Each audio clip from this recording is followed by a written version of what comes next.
യേശുവാകുന്ന നിത്യസത്യവചനത്തിനായി ഞങ്ങൾ അങ്ങയെ സ്തുതിക്കുന്നു.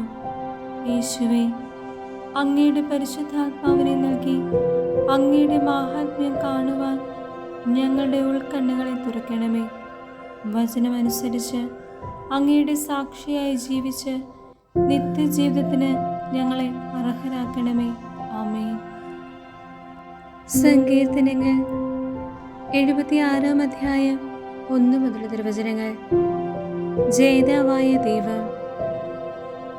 ദൈവം യൂദയായിൽ പ്രസിദ്ധനാണ്. ഇസ്രായേലിൽ അവിടുത്തെ നാമം മഹനീയവുമാണ്. അവിടുത്തെ നിവാസം സാലമിലും വാസസ്ഥലം സിയോനിലും സ്ഥാപിച്ചിരിക്കുന്നു. അവിടെ വെച്ച് അവിടുന്ന് മിന്നൽ പോലെ പായുന്ന അസ്ത്രങ്ങളും പരിചയും വാളും എല്ലാ ആയുധങ്ങളും തകർത്ത് കളഞ്ഞു. അങ്ങ് മഹത്വപൂർണനാകുന്നു.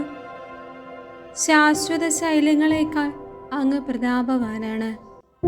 ധീരരുടെ കൊള്ള മുതൽ അവരിൽ നിന്ന് കവർന്നെടുത്തു. അവർ നിദ്രയിലാണ്ടു. യോദ്ധാക്കൾക്ക് കൈ ഉയർത്താൻ കഴിയാതെ പോയി.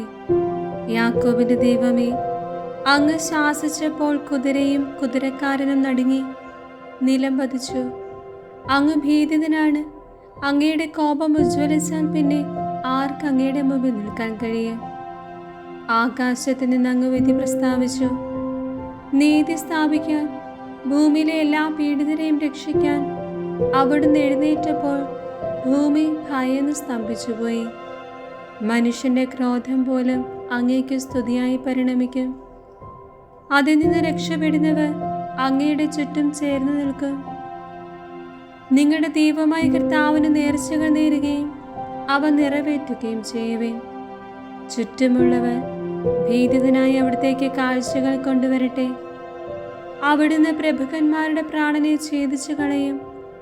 ഭൂമിയിലെ രാജാക്കന്മാർക്ക് അവിടുന്ന് ഭയകാരണമാണ്.